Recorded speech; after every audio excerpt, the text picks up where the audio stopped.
What's going on YouTube? It's your boy B Mac here with another Mackonreal. So, I ain't gonna lie, I missed y'all last week. I was on vacation, and I decided I was gonna take some time to me and take some time to prioritize things, right? And so this is gonna be a really quick snippet. I just wanted to talk about the importance of prioritizing your mind, right? So on this positivity journey that we're currently taking, where we're going to try to make sure every week, or at least every other week, we're spreading a sense of positivity or doing something positive to rebuild your life, with me being your human test guinea pig.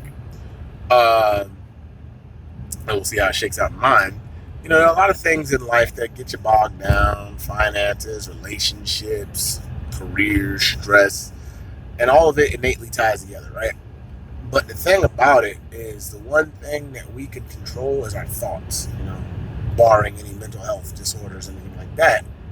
We have to get to a point to where we are strong enough mentally and disciplined enough mentally that every little thought that comes out of our id, because the way it works is you got the id, which is basically the real you, your super ego, which you present to the world, and your ego, which is like your consciousness. I think if I did that right, I might have done that backwards. But anyways, your id, super ego, and your ego. And so, just because, so for example, if I see something or I see someone that I find unattractive, or they did something that was really just off-putting for me, right? In that moment, being nasty to them, might be my first thought, just, oh, look at them, they're ugly, or oh, their clothes don't match, or whatever, right? But that does nothing for my mental state. It does nothing for my being. It does nothing to help me be more positive, right? And even though that might have been my gut-wrenching first thought, it doesn't mean that's something I necessarily have to share. I deal with a lot of people on different days with my work. I see different people. I see different things. And, I've had people treat me rudely because they feel like, as a delivery driver, I don't deserve respect. Shout out to other delivery drivers out there. I work for Amazon as a delivery driver. So some people feel like that's beneath them and they can talk to you any kind of way. Other people are really positive and kind.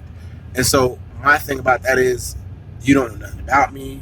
You just met me literally for a few seconds because I'm dropping off the package. But your thought was to be nasty or rude or, whatever, because you felt, because of my position or skin tone or whatever else, I deserve that.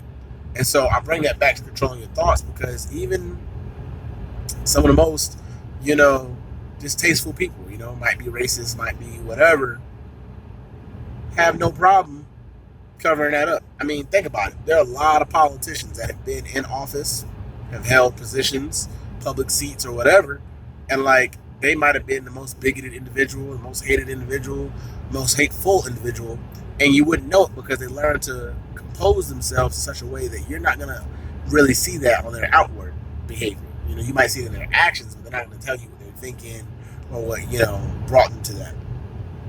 And so I'm going to wrap this up because, again, I think everyone is capable of controlling their emotions, thoughts, and feelings, but we get so wrapped up in not wanting to be wrong, not wanting to be humble, oh, I'm always right, or, and even myself sometimes have a hard time, just apologizing.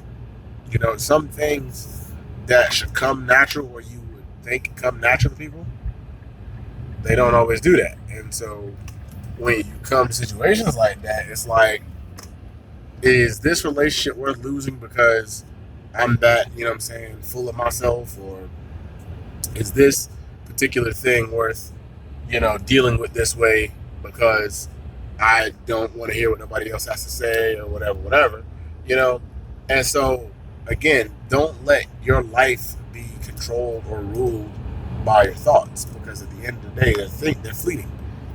Don't let something turn into something else, all because it started with a misunderstanding or a thought. Because don't get me wrong, a lot of times what you're thinking ain't necessarily always right. I mean, it might be right to you from your perspective, but the way you enact what you're thinking or what you're feeling goes hand in hand. So if I'm pissed off about, I don't know, not getting time approved off at my job or something like that, right? That doesn't mean that the next thing I should do is go in there and cut somebody out and blow up, because then I may not have a job afterward. You know what I'm saying? But in the same regard, even if that's something that I'm thinking, that doesn't mean that's something that I actually have to share. And so in the same instance, what I'm saying is you gotta learn to control your thoughts, people, because at the end of the day, your thoughts, your brain and your mind and your consciousness ultimately control this vessel. And if you're not gonna apply it towards making this world a better place, making yourself a better person, or trying to just help your fellow man, then you're just here being part of the problem. We already got enough negativity in the world. We already have enough hateful people, you know what I'm saying, just around. We need more cohesiveness. We need more people building each other up. We need more people just to reach out, hey man, I love you. You know, no homo, nothing like that. Just, I love you, bro. I'm here if you need me. I love you, babe. I'm here if you need me. You need to talk, an open ear. You know, I think that a lot of times, again, we're so wrapped up in what's going on to us and what's happening in our worlds that we forget these little things. Because I'm not gonna lie, I almost didn't do a video today. I almost gave up the positivity movement.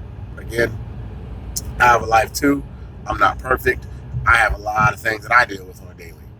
And so I kind of just felt like, well, how can I reach out and continue to try to inspire people if I'm not feeling that way myself?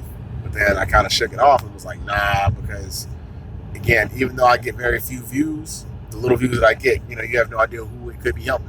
And so I'm not going to give up on myself. I'm not going to give up on my viewership or followers, because at the end of the day, I can't say I want to be a positive example for anyone else, and I can't be positive or love myself. It starts from within, and that within also starts with your thoughts. Okay, so I'm going to post this and load this up today. I hope y'all get some insight from it. Again, if you want to follow me, you can follow me on Instagram at BMACK388, or you can hit me up on Facebook. Just look my name up. I ain't really got nothing else for you. Hope everybody enjoys their day. Peace.